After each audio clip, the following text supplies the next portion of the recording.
നമസ്കാരം. CMRL എക്സാലോജിക് ഇടപാട് കേസിൽ അതീവ ഗുരുതരമായ കണ്ടെത്തലുകളിലേക്ക് എൻഫോഴ്സ്മെന്റ് ഡയറക്ടറേറ്റ് കടക്കുന്നു. കേസിൽ ആകെ 132 കോടിയോളം രൂപയുടെ വൻ സാമ്പത്തിക ക്രമക്കേടും കള്ളപ്പണ ഇടപാടുമാണ് നടന്നിട്ടുള്ളതെന്ന് ED വ്യക്തമാക്കുന്നുണ്ട്. ഈ ഭീമമായ കള്ളപ്പണ ഇടപാടിൽ നിന്നാണ് പ്രതിപക്ഷ നേതാവ് പിണറായി വിജയന്റെ മകൾ വീണ വിജയൻ ഉൾപ്പെടെയുള്ളവർക്ക് CMRL പണം നൽകിയിട്ടുള്ളതെന്നാണ് കേന്ദ്ര ഏജൻസികളുടെ കണ്ടെത്തൽ. ഈ തുക CMRL നിന്ന് ആരൊക്കെ കൈപ്പറ്റിയിട്ടുണ്ടോ അവരിലേക്കെല്ലാം വരും ദിവസങ്ങളിൽ അന്വേഷണം നീളും. CMRL നിന്ന് കൈപ്പറ്റിയ പണം വീണ വിജയൻ എന്തിനാണ് ഉപയോഗിച്ചത്, അത് എവിടെയൊക്കെയാണ് വിനിയോഗിച്ചത് എന്നതിലാണ് EDക്ക് പ്രധാനമായും വ്യക്തത വരേണ്ടത്. കേരള ഹൈക്കോടതി ഡിവിഷൻ ബെഞ്ചിന്റെ വിധി പൂർണ്ണമായും അനുകൂലമായതോടെ പഴുതടച്ച സമഗ്രവുമായ ഒരു തുടരന്വേഷണത്തിനാണ് ED ഇപ്പോൾ കളമൊരുക്കുന്നത്. ED അന്വേഷണം ചോദ്യം ചെയ്തുകൊണ്ടുള്ള CMRLന്റെ അപ്പീൽ ഹൈക്കോടതി ഡിവിഷൻ ബെഞ്ചും തള്ളിയതിനു പിന്നാലെ കേന്ദ്ര ഏജൻസി നീക്കങ്ങൾ ത്വരിതപ്പെടുത്തുകയാണ്. സുപ്രീം കോടതിയിലേക്ക് CMRL അപ്പീലുമായി പോകാനുള്ള സാധ്യത മുന്നിൽ കണ്ട് അതീവ കരുതലോടെയാണ് ED നീങ്ങുന്നത്. ഇതിന്റെ ഭാഗമായി ED ഡയറക്ടർ രാഹുൽ നവീന്റെ നേരിട്ടുള്ള സാന്നിധ്യത്തിൽ കൊച്ചിയിൽ പ്രത്യേക അവലോകന യോഗം ചേർന്നു. കേസുമായി ബന്ധപ്പെട്ട തെളിവ് ശേഖരണം നിലവിൽ അതീവ തൃപ്തികരമായ രീതിയിലാണ് മുന്നോട്ടു പോകുന്നതെന്ന് യോഗം വിലയിരുത്തി. ബാക്കി അന്വേഷണ നടപടികൾ എത്രയും വേഗം പൂർത്തിയാക്കുവാൻ ED ഡയറക്ടർ രാഹുൽ നവീൻ ഉദ്യോഗസ്ഥർക്ക് കർശന നിർദ്ദേശം നൽകിയിട്ടുണ്ട്. അണിയറയിൽ അതിശക്തമായ നീക്കങ്ങൾ തന്നെയാണ് ഒരുങ്ങുന്നത്. നേരത്തെ വീണ വിജയനുമായും CMRLുമായും ബന്ധപ്പെട്ട ഏകദേശം 12ഓളം സ്ഥലങ്ങളിൽ ED വ്യാപക റെയ്ഡ് നടത്തിയിരുന്നു. അന്ന് പരിശോധനയുടെ ഭാഗമായി വീണയോട് ED ഉദ്യോഗസ്ഥർ ചില ചോദ്യങ്ങൾ ചോദിച്ചിരുന്നുവെങ്കിലും കൃത്യമായോ വ്യക്തമായോ ഉള്ള മറുപടികളൊന്നും തന്നെ അവരുടെ ഭാഗത്തുനിന്ന് ലഭിച്ചിരുന്നില്ല. എന്നാൽ അന്ന് ഡിജിറ്റൽ തെളിവുകൾ അടക്കം മുൻനിർത്തി നടത്തിയ പരിശോധനകളിൽ EDക്ക് നിരവധി നിർണായക രേഖകളാണ് ലഭിച്ചത്. ഈ രേഖകളുടെയും ശാസ്ത്രീയ തെളിവുകളുടെയും അടിസ്ഥാനത്തിൽ വീണ വിജയനെ കൊച്ചി ഓഫീസിലേക്ക് നേരിട്ട് വിളിച്ചു വരുത്തി വിശദമായി ചോദ്യം ചെയ്യാനാണ് EDയുടെ അടുത്ത നീക്കം. ചോദ്യം ചെയ്യലിന് ഹാജരാകാനുള്ള നോട്ടീസ് വീണയ്ക്ക് ഉടൻ തന്നെ കൈമാറും. കള്ളപ്പണം എവിടെയൊക്കെ വിനിയോഗിച്ചുവെന്ന് കണ്ടെത്തുകയാണ് ലക്ഷ്യം. കേസുമായി ബന്ധപ്പെട്ട വിവിധ ബാങ്കുകളിലെ 242ഓളം അക്കൗണ്ടുകളിലായി ഏകദേശം 18.36 കോടി രൂപ ED ഇതിനകം മരവിപ്പിച്ചിട്ടുണ്ട്. ഇതിൽ ഒരു പ്രധാന അക്കൗണ്ട് പ്രതിപക്ഷ നേതാവ് പിണറായി വിജയന്റെ മകൾ വീണ വിജയന്റേതാണ്. വീണയുടെ HDFC ബാങ്കിലെ ഈ അക്കൗണ്ട് ഉൾപ്പെടെയുള്ളവ കണ്ടുകെട്ടുവാനാണ് ED നിലവിൽ നീക്കം നടത്തുന്നത്. ഇതിനായി വരും ദിവസങ്ങളിൽ ED അഡ്ജുഡിക്കേറ്റീവ് അതോറിറ്റിക്ക് ഔദ്യോഗിക റിപ്പോർട്ട് സമർപ്പിക്കും. ഇതിനു പുറമെ വീണയുടെ ബാങ്ക് ലോക്കറുകൾ വരും ദിവസങ്ങളിൽ തുറന്ന് പരിശോധിക്കുവാനും ED തീരുമാനിച്ചിട്ടുണ്ട്. വീണയുടെ വിദേശ അക്കൗണ്ടുകൾ വഴിയുള്ള പണമിടപാടുകളെക്കുറിച്ചും കേന്ദ്ര ഏജൻസി നിലവിൽ സമാന്തര അന്വേഷണമാണ് നടത്തുക. CMRLുമായി ബന്ധപ്പെട്ട കൂടുതൽ ഉന്നതരെയും വരും ദിവസങ്ങളിൽ കൊച്ചിയിലേക്ക് വിളിപ്പിച്ച് ചോദ്യം ചെയ്തേക്കും.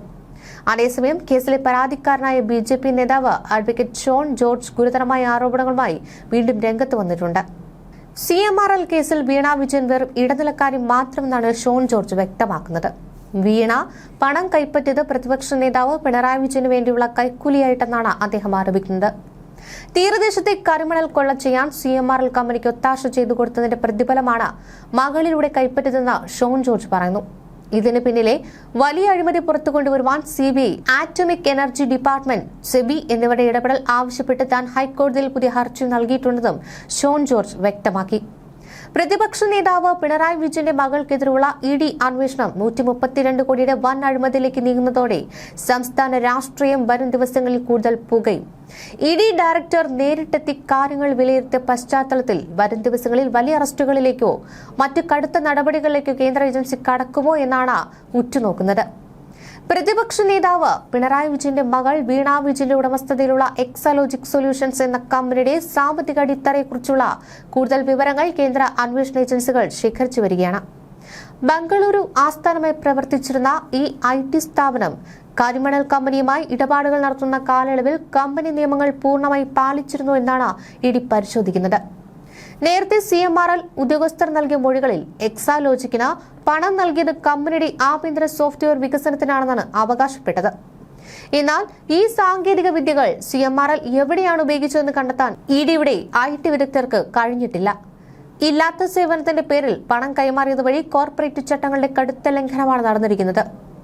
കമ്പനി കാര്യ മന്ത്രാലയം നടത്തിയ സമാന്തര അന്വേഷണത്തിലെ കണ്ടെത്തലുകളും ED തങ്ങളുടെ കള്ളപ്പണക്കേസിന്റെ കുറ്റപത്രത്തിൽ പ്രധാന തെളിവായി ഉൾപ്പെടുത്തും. ഈ കേസിൽ സംസ്ഥാന പൊതുമേഖലാ സ്ഥാപനമായ KSIDC പങ്കും ED വിശദമായി പരിശോധിക്കുന്നുണ്ട്. കരിമണൽ കമ്പനിയായ CMRL KSIDCക്ക് കൃത്യമായി ഓഹരി പങ്കാളിത്തമുണ്ട്.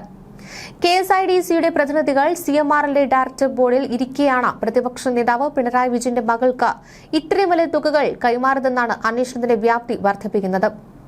CMRLൽ നടന്ന വൻ സാമ്പത്തിക ക്രമക്കേടുകൾ പൊതുമേഖലാ സ്ഥാപനത്തിന്റെ പ്രതിനിധികൾ എന്തുകൊണ്ട് അറിഞ്ഞില്ല, അല്ലെങ്കിൽ അറിഞ്ഞിട്ടും എന്തുകൊണ്ട് മൂടിവെച്ചു എന്നതിലാണ് ഇഡിക്ക് വ്യക്തത വരേണ്ടത്. KSIDCയിലെ ഉന്നത ഉദ്യോഗസ്ഥരെയും വരും ദിവസങ്ങളിൽ ചോദ്യം ചെയ്യുവാനായി വിളിപ്പിച്ചേക്കുമെന്നാണ് സൂചന. പൊതുപ്പണം അഴിമതിക്കായി വകമാറ്റിയിട്ടുണ്ടോ എന്ന കാര്യത്തിലും ഇഡി പ്രത്യേക അന്വേഷണം നടത്തുകയാണ്. കേസിന്റെ ആദിമ സ്രോതസ്സായ ആദായ നികുതി വകുപ്പിന്റെ കണ്ടെത്തലുകൾ ഇഡിക്ക് വലിയ സഹായമാണ് നൽകുന്നത്. ആദായ നികുതി സെറ്റിൽമെന്റ് ബോർഡിന്റെ മുൻപിൽ CMRL ഉദ്യോഗസ്ഥർ തന്നെ ഒപ്പിട്ട് നൽകിയ മൊഴികൾ ഇഡി വീണ്ടും പരിശോധിക്കുന്നു. പ്രതിപക്ഷ നേതാവ് പിണറായി വിജയന്റെ മകൾക്ക് നൽകിയ പണം നിയമവിരുദ്ധമായ ചെലവുകളുടെ ഗണത്തിലാണ് കമ്പനി പെടുത്തിയിരുന്നത്. ഈ ആദായ നികുതി വെട്ടിപ്പ് രേഖകൾ കള്ളപ്പണ നിരോധന നിയമപ്രകാരം ഇഡിക്ക് കോടതിയിൽ ശക്തമായി തെളിവായി മാറ്റാൻ കഴിയും. കരിമണൽ കമ്പനിയുടെ അക്കൗണ്ടുകളിൽ നിന്ന് പണം പിൻവലിച്ചതിന്റെയും അത് കൺസൾട്ടൻസി ഫീസായി കാണിച്ചതിന്റെയും ഡിജിറ്റൽ ലോഗുകൾ ആദായ നികുതി വകുപ്പ് ഇഡിക്ക് ഔദ്യോഗികമായി കൈമാറിയിട്ടുണ്ട്. ഇത് കേസിന്റെ വിചാരണ ഘട്ടത്തിൽ പ്രതിഭാഗത്തിന് വലിയ തിരിച്ചടിയാകും. രാഷ്ട്രീയ വർഷങ്ങൾക്കപ്പുറം വലിയ രീതിയിലുള്ള കോർപ്പറേറ്റ് നിയമലംഘനങ്ങളാണ് CMRL എക്സാലോജിക് ഇടപാടിൽ നടന്നിരിക്കുന്നതെന്ന് വ്യക്തം. കേന്ദ്ര ഏജൻസികളെ ഏകോപിപ്പിച്ചുള്ള ഈ അന്വേഷണം വരും ദിവസങ്ങളിൽ കൂടുതൽ ഉന്നതരിലേക്ക് നീങ്ങുമ്പോൾ കേരളത്തിലെ വ്യവസായ രാഷ്ട്രീയ മേഖലകളിൽ വലിയ മാറ്റങ്ങൾ ഉണ്ടായേക്കാം. CMRL എക്സാലോജിക് ഇടപാടിൽ കോർപ്പറേറ്റ് തലത്തിൽ നടന്ന ഡിജിറ്റൽ ആശയവിനിമയങ്ങൾ കണ്ടെത്താൻ ഇഡി സൈബർ സെല്ലിന്റെ സഹായം തേടുന്നുണ്ട്. രണ്ട് കമ്പനികളും തമ്മിൽ ഔദ്യോഗികമായി അയച്ചിട്ടുള്ള ഇമെയിലുകൾ, സർവർ ലോഗുകൾ, സോഫ്റ്റ്വെയർ കൈമാറ്റവുമായി ബന്ധപ്പെട്ട സാങ്കേതിക രേഖകൾ എന്നിവ കേന്ദ്ര ഫോറൻസിക് ലബോറട്ടറിയിൽ ശാസ്ത്രീയ പരിശോധനയ്ക്കാണ് വിധേയമാക്കുക.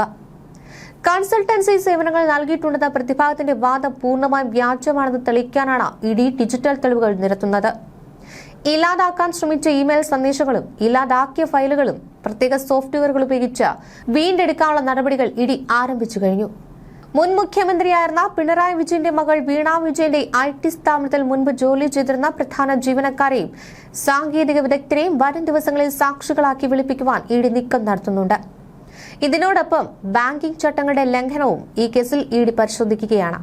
യാതൊരുവിധ വാണിജ്യ കരാറുകളും കൃത്യമായി പാലിക്കാതെ കോടിക്കണക്കിന് രൂപ അക്കൗണ്ടുകളിലേക്ക് മാറ്റിയത് കള്ളപ്പണം വെളുപ്പിക്കൽ നിരോധന നിയമത്തിന്റെ പരിധിയിൽ വരുന്നത് എങ്ങനെയെന്ന് വ്യക്തമാക്കുന്ന ലീഗൽ ചാർട്ട് ഇഡി തയ്യാറാക്കിയിട്ടുണ്ട്. വാണിജ്യ ബാങ്കുകൾ വഴി നടന്ന ഈ സംശയാസ്പദമായ ഇടപെടലിനെ കുറിച്ച് റിസർവ് ബാങ്കിന്റെ ഫിനാൻഷ്യൽ ഇന്റലിജൻസ് യൂണിറ്റ് നൽകിയ വിവരങ്ങളും കേസിൽ നിർണായകമാകും. സാധാരണക്കാരുടെ ബാങ്ക് അക്കൗണ്ടുകൾ നിരീക്ഷിക്കുന്നത് പോലെ തന്നെ കോർപ്പറേറ്റ് അക്കൗണ്ടുകളിലെ അസ്വാഭാവിക പണമൊഴുക്കും ഇഡി കോടതിയിൽ തെളിവായി സമർപ്പിക്കും. കേവലം രാഷ്ട്രീയ ആരോപണങ്ങൾക്കപ്പുറം കണിശമായ ഡിജിറ്റൽ ബാങ്കിംഗ് തെളിവുകളിലൂടെ കേസ് ശക്തമാക്കാനാണ് ഇഡിയുടെ ശ്രമം. ഫോറൻസിക് റിപ്പോർട്ടുകൾ പുറത്തുവരുന്നതോടെ ഈ കേസിന്റെ ഗതി തന്നെ പൂർണ്ണമായും മാറിയേക്കാം.